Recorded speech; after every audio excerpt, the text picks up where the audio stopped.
How you doing? How you doing? It's Chris the Method Man. And today, boys and girls, we have a special guest, singer, songwriter, entrepreneur, Miss Shana Simone Wallace. Ma'am, it's a blessing. It's an honor. Thank you for coming on. Thank you. Thanks for having me. So, I heard about some new music. Forgive Me, Lord. So, what was that inspiration for that song? And was there just something that happened in your life, or is just a feeling? That's a good question. So when I write, songs just kind of come to me, and it could wake me up from my sleep. I could be in the shower. I could be like, when I started writing this song, I literally was in the shower and it just kind of came to me. So, oh, sorry. So I had written the first verse of it, and then for a long time, I had writer's block. And then when I came up to the point of wanting to record it, I just kind of sat down and came up with the rest of the song. But it does kind of tell my journey a little bit because, um, I have a past, like a lot of people, that I'm not always Yeah. proud about. Yeah.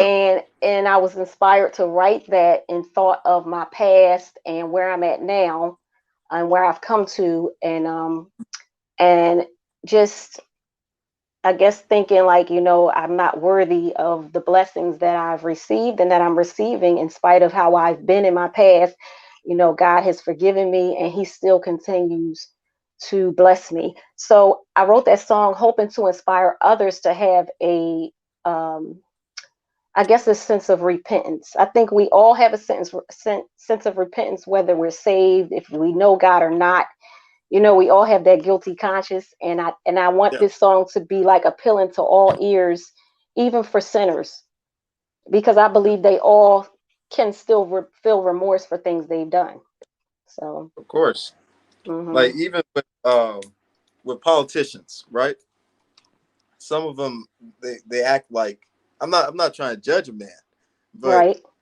them act like they have no remorse for citizens' feelings. like for That's instance, true. like for instance, Ted Cruz, the man Oh,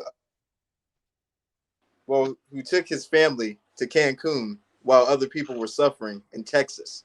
right. Oh, yeah. People Yeah, had a big, big problem with that. and I feel like if there's more Jesus in those areas of life, whether you're a politician, whether you're Republican, Democrat, whatever, Right. life will be better. Oh, yeah. Think about Putin. Another example would be Putin. Yeah, Like, you know, people like him make you wonder, like, how do they put their head on a pillow at night and sleep peacefully and just have no kind of feeling of remorse or, and that's a good example. I would hope and pray that if for some chance they heard my song, that they may feel inside like, oh God, maybe I should be repenting and saying, forgive me, Lord, for these things I'm doing and I've done, and, help me to see the way. yeah. Hmm. So I feel like honestly in life, I can't judge a man about what he does, because then Right. God's going to. So Oh, yeah. so the only thing I can do is pray for that person, and Right. God have mercy on his soul. So Exactly. yeah. So when I was reading your bio, Hmm. performed at the. I'm trying to see if I can read my notes. Sorry about that. Uh-huh. Performed the national anthem at Blue Rock Stadium. Was Yes. there any was there any ner- nervous was there any nervousness going into that?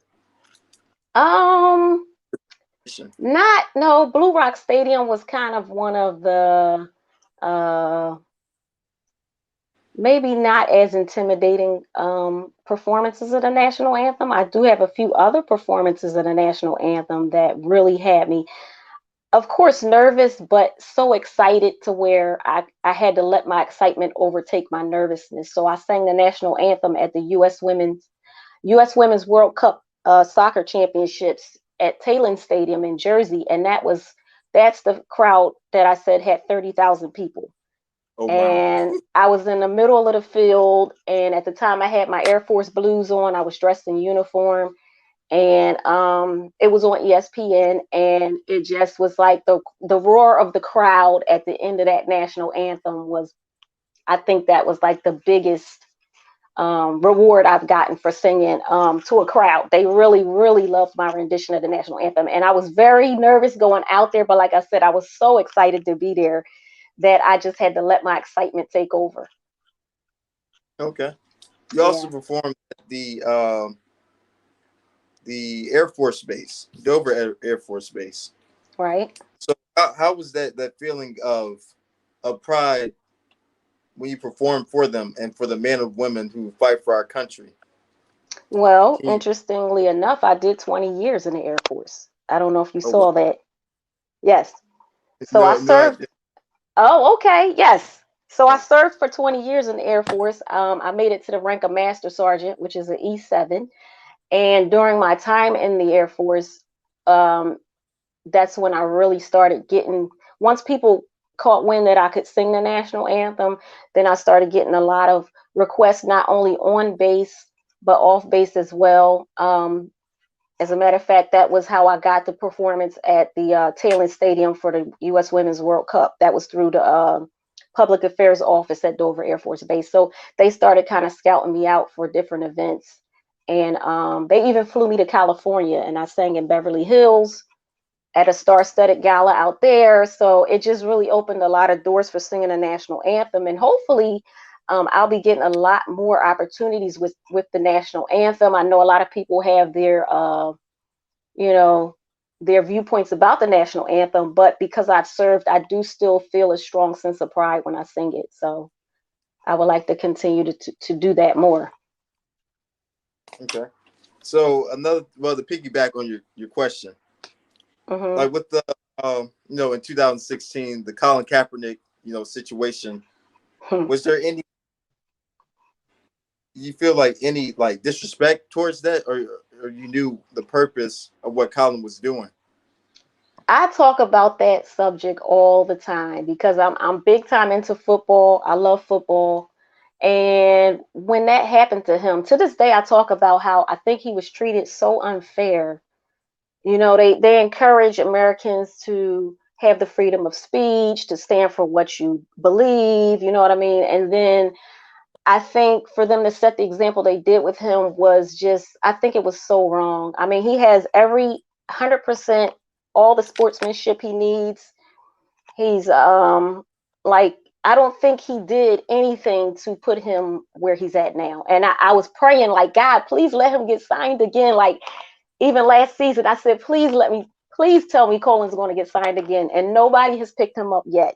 And it's so upsetting to me. His own grandmother said that from the day the NFL let him go, he's he has still practiced and stayed ready as if he was still in the NFL. And probably to this day, he still stays ready. And I just pray and hope that somebody gives him another chance because he deserves it. But he just stood for what he believed, and Yeah, he should have been able to do so. yeah. But I mean, no matter what you go through in life, you still gotta have faith. So True. it's like your grades can get bad, but I still Right. gotta have that. Right. But when I have that faith, everything's gonna get better. Right. you know. Right. I might have failed that exam, but this next one I'm gonna pass it. I know I'm gonna Yeah. pass it. Right. So how did you know, I guess, that you wanted to be a singer? Because I know when I was reading your bio, at 5 years old, you grew up in the church. So Right. how did you know that you had that gift and you wanted to share it with the world? So in church, my dad's a pastor, was a pastor for many years. He's a bishop, and both of my parents are ministers. So I always grew up singing in church. I have 7 sisters. There's 7 girls. So at the time, my mom would get us together and she would make us sing when my father had to preach at engagements. She would get us up there and sing. And then, even in the youth choir at church, they would ask me to sing solos, and I would be so nervous to do it because I didn't have faith in myself. But I knew I loved to sing. So I would get up there in spite of. But it wasn't until around 14 when my sister really, she sat me down and was like, Shana, you really have a gift. Like and she had asked me to learn this song that I just didn't feel that I could do. So I said, "Are you kidding me? I can't sing this." And then she's like, "Practice it for a week and come back to me and sing it." So I sang it for her, and it just like after that, I was like, "I'm ready." So then, actually, at 14, that's when I wrote my first song. Um, and Wow. it was called "For Once in My Life," and I recorded it. It's so many years ago, but I started writing at 14. And then at that point, I just got a bug for getting into talent shows. And then there's, a lot going on the music scene in Philly. So I started going to a lot of the open mics and really connecting with a lot of the music scene in Philly in the tri-state area. Mhm. So do Yeah. you think you walked in your purpose at a Oh, young yes, age? I do. I do. However, when I look back, and I always encourage other singers, especially young people that know that they have a passion for singing, I encourage them to invest in their gift, invest in themselves. We're quick to go out and get a $20,000 car loan, but Yeah. we're not willing to take $20,000 loan and invest in our gift and pursue it. And I wish I had done that earlier in life.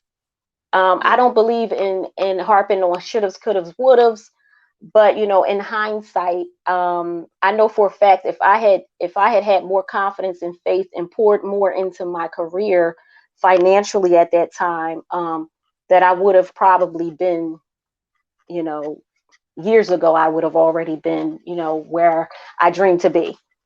But also, I guess I've learned a lot over the years, and I feel that right now in my life, I've come to a point where I've learned enough and reflected enough to know how to continue to move forward and to be successful with it at this point in my life. Mhm. 'Cause I feel like a lot of times in life, like it's so easy. Everybody does it, right? That we Hmm. talk ourselves out of a blessing. Oh, Oh, like absolutely. I could have done this, Hmm. but I feel like instead of worrying about that, go for it. If God put that dream on your heart, He's gonna tell you if Yes. that dream becomes a distraction. Yes. He's gonna wait for your protection. So, Oh, man, yeah. I'm just glad that whoever has a dream in life, that you go for it, but bring Yes. God in it. There you Because go. when God is not in it, it's gonna fail regardless. It's gonna be confusing. you Yes. Yes. so yeah.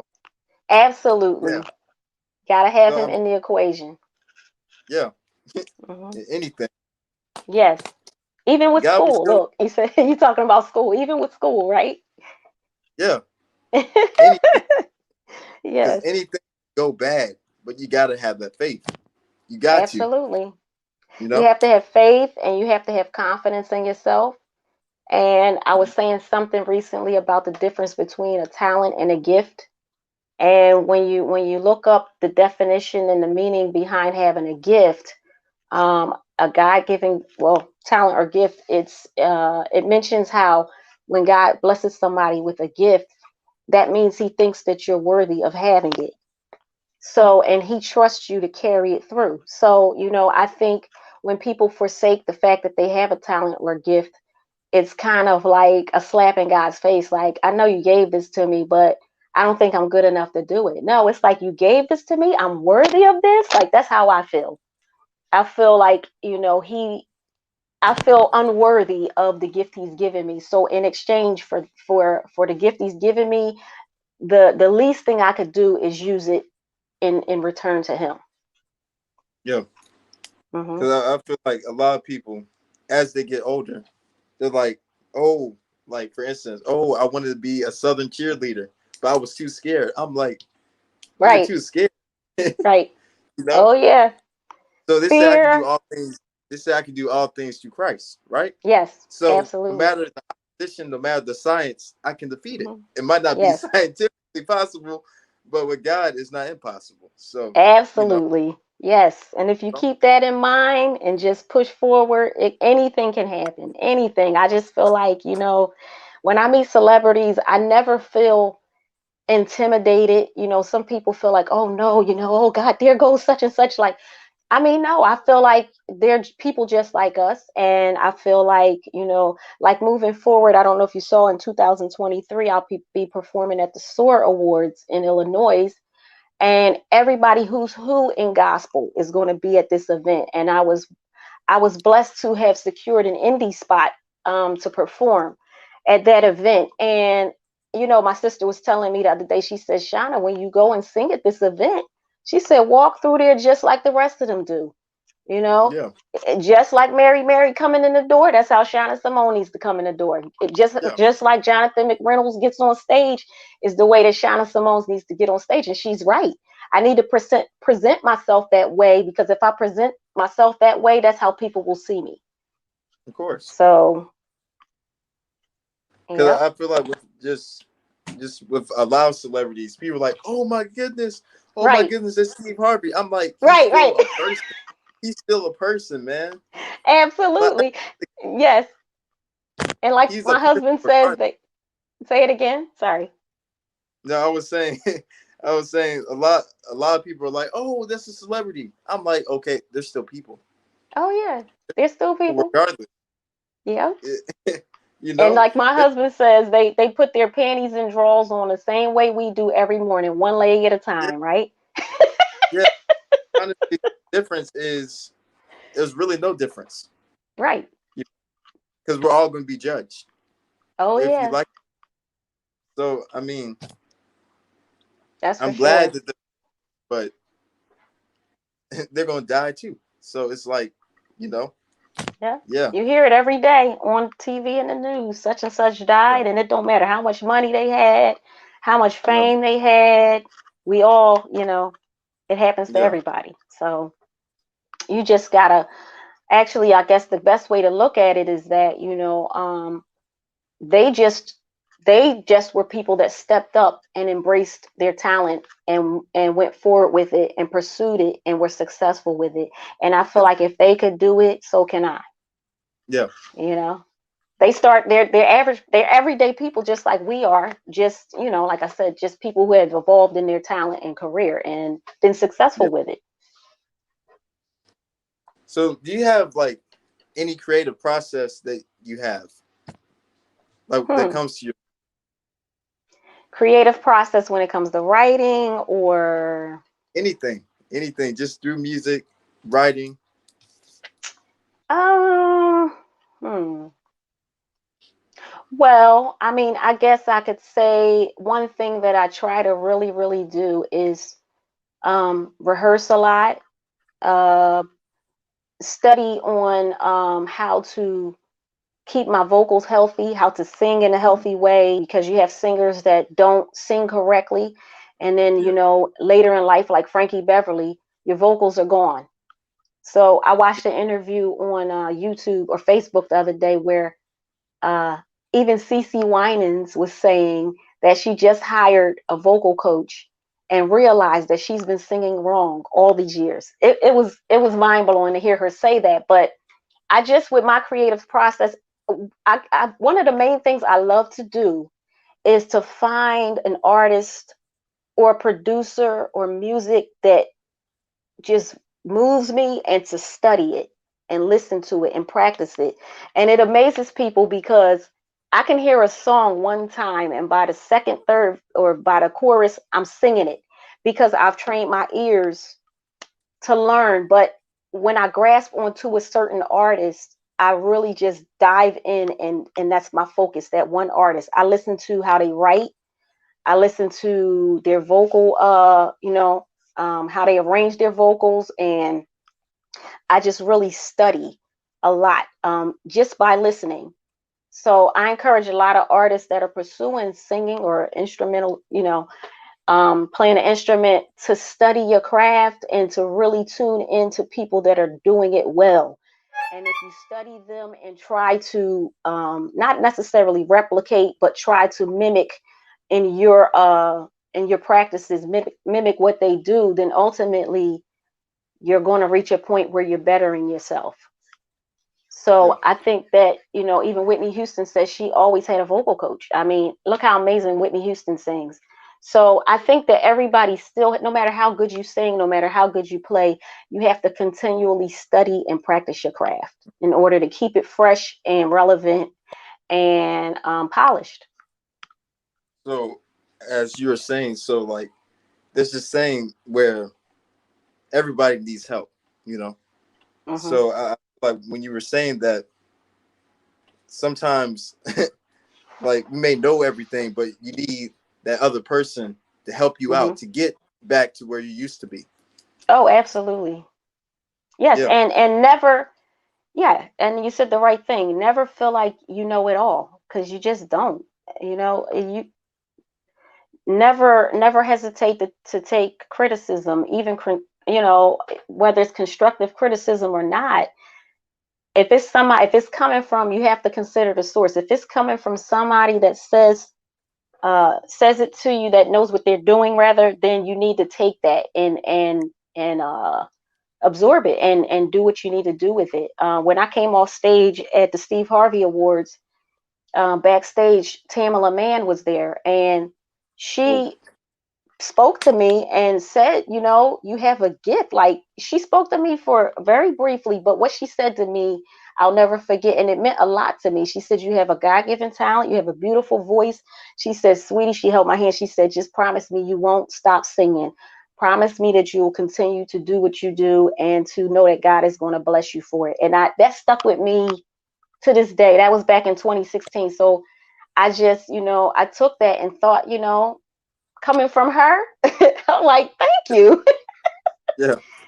And reflecting back on that, those are the things that keep me motivated and pushing, because it's tough. It's really tough to keep yourself, motivated, and to feel like you have a purpose, and to feel like your music is going to be listened to and accepted well, and to feel like you're good enough. Like, it takes a lot. So when you get those little tidbits from people like her, I feel like you have to take it and embrace it and move forward with it.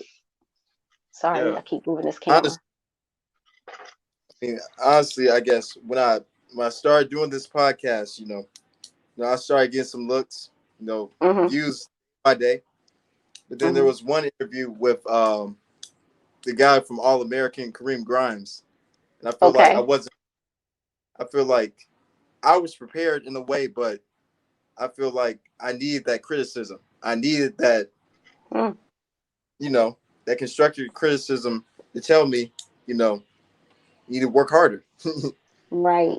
Exactly. And even though you might feel like I'm working harder, like, dude, what do you mean? Yeah, yeah, Like, harder than what I'm already working. That's how you feel. But you got, like I said, you have to process it and be like, you know what? I need to pay attention to that and just take it yeah, for what it is. If he says I yeah, need to work harder, I need to work harder. You know? yeah. Anything in life, anything in life. Anything. So if you could open a show for any gospel artist or any mainstream artist, who would that be? Oh gosh, there's a lot of people I could think of. So I saw that you interviewed PDA, and I just love the music that comes out of Pajam. So some years ago, I had connected with J Moss. So and I still try to plug with them. I send them a message even if they don't reply, just to let them know that I'm still serious about it, and that hopefully at some point we can do some things together. But I would love to do a show with them, with Pajam and J Moss and PDA and those guys. They also have a group called 2103, some younger guys than them. And then, of course, in J Moss's network, he has Kiara Sheard, um, all the Clark sisters. That's his family. So, like, whatever's Clark sister. going on out there in Detroit, like, Yeah, I need to be a part of it. As you know, I'm working with Todd Dulaney's music company now, Dulaney Land Music. So he's really putting some things together. I'm in a group within Dulaney Land Music called the Elite Membership Platinum Group. And that's a group of select people that have worked through Dulaney Land Music that Todd Dulaney is trying, working to elevate. He's giving us master classes, and every day he's coming up with new ideas and exposing us to things. So I'm just hoping and praying that at some point, and there's been a little talk about it, that maybe some of the artists from that network will come together. And we've been trying to put tidbits in there, like, Todd, don't you think we might want to do a concert? yeah, So maybe one day, because there's a lot of talented indie artists working with Todd Dulaney right now, and I think that if we all came together with the passion we have behind our music and just get that opportunity to perform together, it would be an amazing show. So Okay. that would be another Well, one. Hmm. go listen to them and interview them. Yes, I'm going to send you some of the information. Okay, okay, okay. I appreciate that. I appreciate that. Yes, So definitely. when it's all over, right? How do you want to be remembered as a singer and as a person? Oh wow. I want to be remembered as somebody that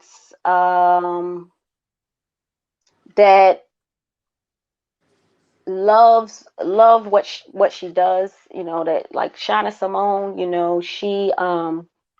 She gave her heart, she gave her all to her ministry and to her singing, and she didn't give up, and her music has touched my heart, and that it and I want to write. Todd Dulaney always says, try to write music that will live beyond you. Mm, So I think it's one of my main prayers is that God gives me songs and music that lives beyond me, so that people, even after I'm gone, people will still listen to it and be like, "Who, that's Shana Simone." Like with Whitney Houston and people like Michael yeah, Jackson, like their music will live forever. And that's my hope, that I will be blessed to write songs and record music that will carry on even beyond me. okay. So Absolutely. how has music impacted your life just in everything? It's it's crazy you're asking that, because I feel like it's all I've thought about since I really started pursuing it. I wake up thinking about it. I go to bed thinking about it. I'm at work. I'm running my business thinking about it. And my kids are like, "Oh, mom, you just sing all day." Like it keeps me going. And it's just like, it's life. Like music is life to me. So I feel like, so I did music for years, and then like I was actively doing it for years. When I was in Philly, I did a lot on the circuit up music circuit up there. And then when I started my family, I put it on hold, to start my family and to start raising my children. But there was like an emptiness in me. Like I Mm, just felt like I had a deep, dark, empty hole in me that just could not be fulfilled. And even though everything else in my life was amazing, it was just something was missing, because music fulfills me. So it's like, if I'm miserable and nothing else is going right in life, but I can sing and I can write music and do my music, everything's all right. you're at peace. I'm at peace. I mean, even getting on the mic, you have some singers that they're okay with background singing. They're okay with just, touring with people and, being here and there. What I would always say when I wasn't doing my music is that I missed the mic. I missed the stage and I missed the mic. Like it's everything to me to get on stage and to sing and perform and to present my gift to the world. Like that's Yeah. everything to me. So you also said that you're also a minister, right? Say it again. You're also a minister. Well, minister of music. Okay, okay, okay. I'm a minister of So music. Yes. you think through your music, if you can impact that one person's life who's going through it, that's enough. Oh, absolutely. Even if it's Mm. one person, for sure. I Um. feel like, oh, Hmm. I'm sorry. Go No, ahead. I feel like with music, it tells a story. Like with a lot of gospel music from Kurt Franklin, CC Winans, Hmm. Pamela Mann, it can talk about, man, just times that you were just in the dark. You'd be like, thank God I went through that, but now I'm out of that. Oh So yeah. it's just moments where I'm just thankful, man, that I have a good family. I have just things that I'm blessed about, you know? Hmm. And I feel like the Yes. world would be a better place if people would realize how blessed they are. Because Absolutely. some people will say, oh God, I don't have a nice house. I'll be like, you alive, right? You Right. alive, breathing. Right. So What's it's more important? so it's kind of just looking at not what you don't have, but what you have, Mhm. So Oh, for sure. Yeah, a lot of people want to focus on what they don't have, and once again, I'll go back to, I'm just so thankful for what I do have, and just I always say, God blesses me in spite of my ways. We all have our ways about us, and we all have those things we do and those habits we can't break, and that we every day yeah, work on breaking.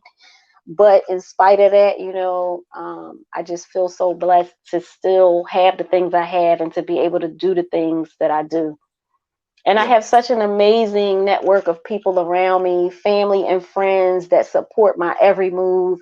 And it just means so much to me. It keeps me going, even on those days where I'm like, oh God, I don't know about this. They're like, what do you mean you don't know about this? You're doing it.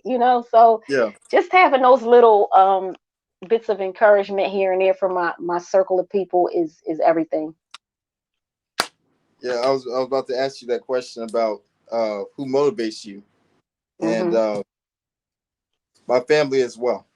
Oh, yeah. My 'Cause- children, my husband, he's a big supporter of what I do.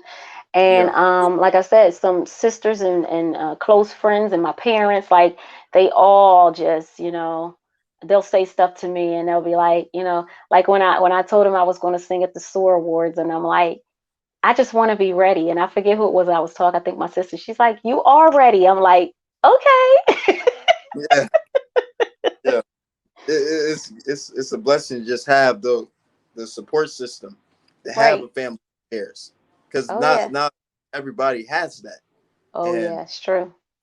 I'm just Hmm. grateful, man, that I'm not where I should have been. I'm where I Oh am. yeah. So, Same you know, here. Same here. so would you ever want to collaborate with any other, I guess, mainstream musicians, other podcasts, or upcoming musicians? Yes. A singer that I think of is, I don't know what it is with his voice, but Jonathan McReynolds. His voice just is mesmerizing. It's so flawless and it's so unique. His sound, like, oh goodness, I don't know if I could think of any vocalist that sounds like Jonathan McReynolds. And I don't know, he inspires me. I just feel like he sings so effortlessly, and he's just so talented, and he's so humble about it. He gets on stage and he just sings just like it's nothing to him. And I look at artists like him and I feel like that's how I want to be. I want to get on stage and I want to sing like it's just second nature, and that nobody's around me and I'm just letting out this beautiful gift. So if I could, Jonathan McReynolds would be one. Let's see. Like I said, hopefully I'll be able to do some collabs with the Todd Dulaney family, and let's see, of course, Jay Moss, because I just admire how he writes and his singing style and technique. Like he really. I did a duet challenge with him, as well as PJ Morton. PJ Morton is another artist that just blows my mind. So I do the duet challenges every time they post one. I do it, and it challenges me every time. Every time I hear their duet challenge, I'm thinking, oh God, I cannot do this. And then I get it, and I'm like, I'm ready. And just people like that can bring the best out of me. I don't Yeah, want to do duets with people that are just going to keep me where I'm at, or collaborations. I want to collaborate with artists that are going to hear even more in me and say, Shana, I hear you doing this, and just bringing out my creativity even more and my vocal yeah, abilities. yeah. So It, yeah, I it, could go on and on forever on the artists that I would love to work with, but those are some of the ones that come to mind initially. mhm. It's good to have, I guess, harsh criticism. Is good. It's good for other people to give you criticism that will, I guess, put you higher. You Hmm. know, it could be Definitely. like, if I was a singer, it could be Grammy nominations. If you hit this note, Chris, you can go higher than ever. I'll be like, Right. yeah, hey, I'm gonna take that. You know, Right. so Absolutely. it's good. It's good to have those type of people in your life. You know, Uh-huh. It is. It definitely is. Even in my circle and the music friends that I have in the tri-state area and in Philly, like, back when I would hang out in the studios, we would just have jam sessions where we just come around. I went to this jam session. There's a guy in Philly named James Poyser. He's a producer there that has the key to the city for music, and he's just, if you want to get into music in Philly, James Poyser's your man. So he would Okay. have jam sessions at his studios, and I would go there. And I remember one night Ruben Studdard came, and he would always have like different celebrities that would pop in. And, Jill Scott hung out down there a lot. And the musicians would just come in, get on the instruments, nothing rehearsed. And we would all take turns and just get on the mic and just, even if you just making, a lot of time we just get up there and just make stuff up and just Hmm. vibe for hours. And it was just amazing to me. I loved it. I could just sit there all night um, and just what we call shed. So we would shed, we get together and for hours we would just shed together and play music and do what comes to us. And So some of those are the best recordings, as you know. Some of those recordings are the best ones when you just off the cuff mhm. do what So was comes that to you. where, like, when y'all were in those, I guess, studio sessions, that y'all just created just a song and then y'all just recorded it? Was there ever a moment that was like that? Well, when I recorded, so I did R&B and jazz for many years. I Yeah. recorded quite a bit of stuff in R&B, and one of the producers I worked with, I would just go and I would sit there for like hours, and I would listen to tracks, and then when one would catch my ear, I would say that one right there, and then he'd leave me in the room for an hour, and I would write the song, and then I would get in the booth and record it just like that, like. So sometimes my best writing is if I have inspiring instrumentals. So some writers write differently. Some Mm. have to write the lyrics first, then they come up with the melody, then they add the Yeah. music. Other artists, like me, if it's really, really good music, I can listen to the music and the lyrics will just come to me. So I have like 3 songs I recorded where I literally told him that track right there, that track right there, and I would sit there for an hour or two and write it and get right in the booth and record it. Oh wow. Yeah.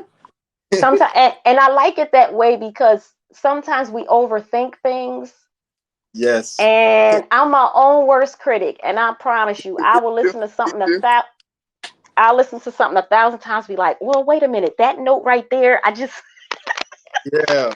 and I overthink it. And then I'm like driving myself insane. So sometimes I like on the spot, give me a track, let me write it, let's get in the booth tonight, and just Okay. do it. Hmm. Okay. Okay. I like that process. I like that process. Yes. Um, I guess before the music stuff, you were an IT worker, Hmm. and you also own your own salon, right? Hmm. So, Yes. so is it hard just doing music and owning a salon, or you kind of manage your time with that? I manage it. I get a little intimidated with the thought of where things may go for me. And when I say that, what I mean is I don't want to forsake certain things because I know at one point when I was doing my music full time, for like 3.5 years, I did music full time. That's all I did before kids, before husband. And it could be very demanding.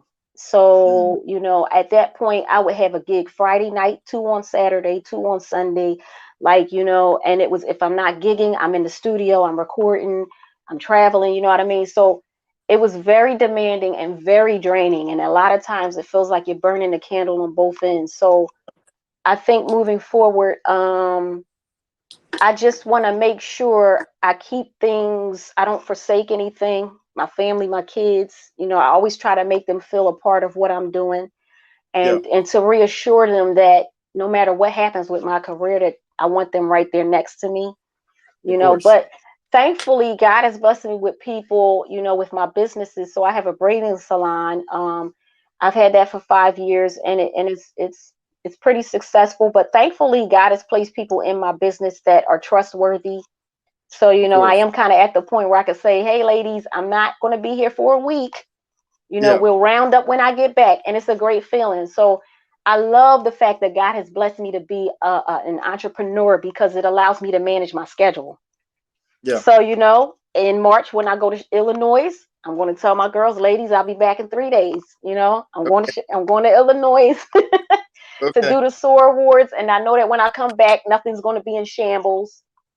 You know, so I just constantly pray for God to give me balance, um, because I don't want to ever get to the point where I'm feeling burnt out. You know, and I don't ever Yeah. want to feel to the point where, oh God, I don't want to do this no more, or I can't do it anymore because I have literally burnt myself out. Like, you know, I want to have a good balance between the two. Yeah. But prayerfully, you know, I tell people all the time, my clients are like, oh, Shana, are you leaving us? You know, who's going to do my hair? And I'm just like, hey, whatever God has for me, that's what's going to happen. We'll see when it comes.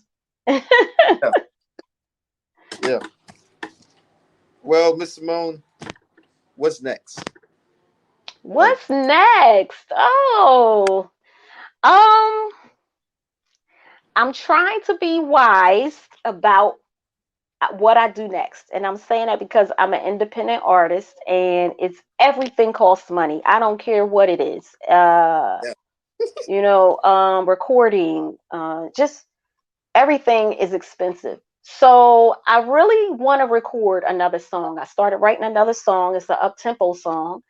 And I really, really want to get another track out there. And but I'm trying to be smart about it because some artists, so for example, on Spotify, you have some artists that have been out for 10 years and they have 10 songs and they only have like 3 monthly listeners. I might be exaggerating, but I think it makes more sense for me to spend more time and money and focus on the song that I have right now, continue to promote it, continue to get it in people's ears and on, you know, streaming, and use that to build my following, which is going actually extremely well. And then once I get kind of to a pinnacle with that, then I want to give a second song to the listeners.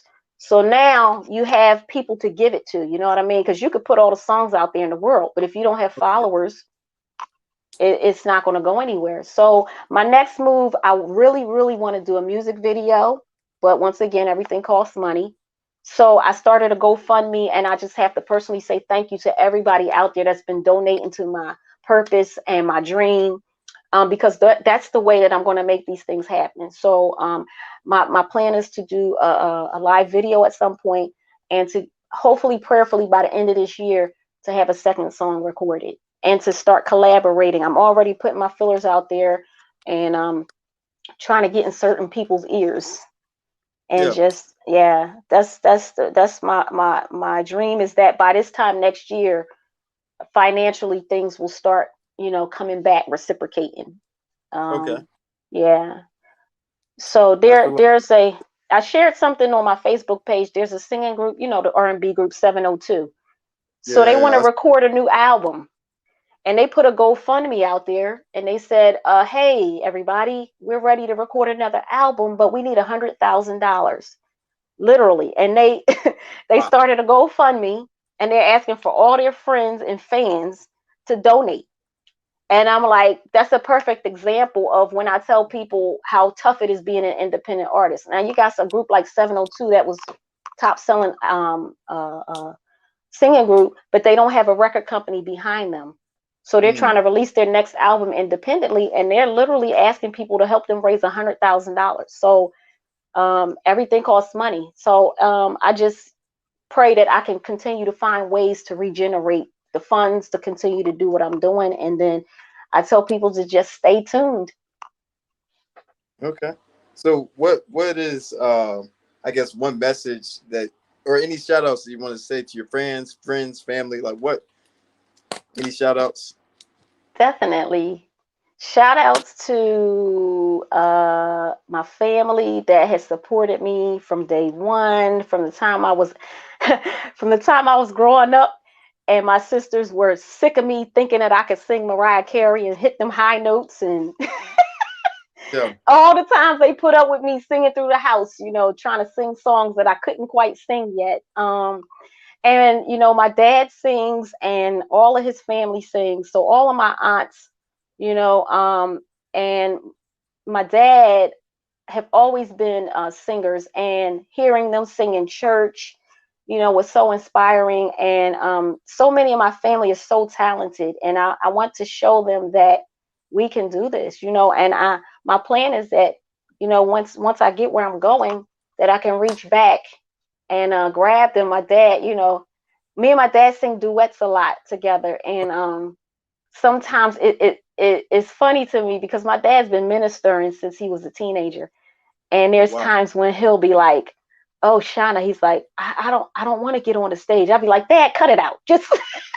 Yeah. Yeah. So I think we encourage each other. So thanks to my parents, they brought me up in a household that was full of music all day and night. They kept records on the record player back then all day and night, and I think that influenced me to have a love for music and to understand music. And Yeah.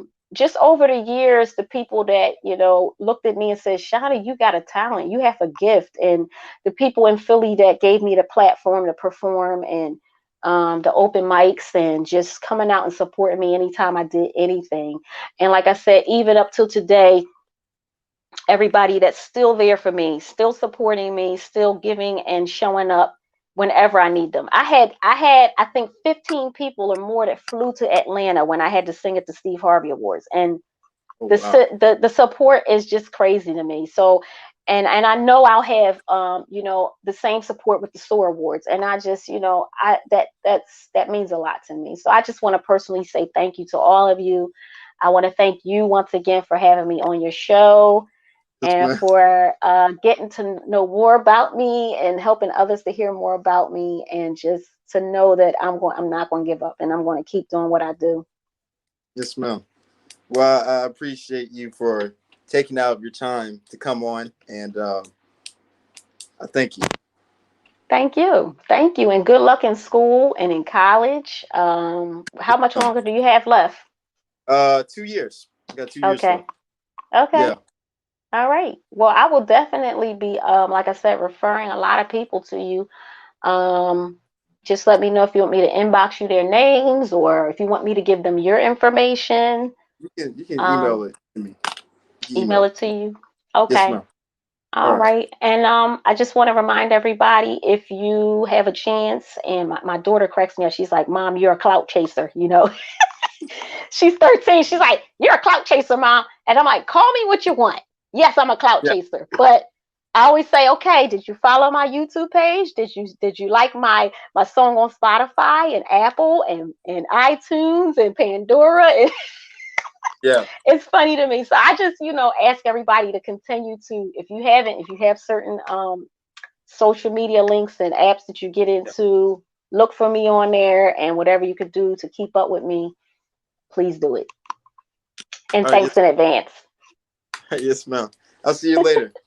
All right. Thank you. Take care. Yes, ma'am. All right, Bye, have a good Chris. one. You All right. too.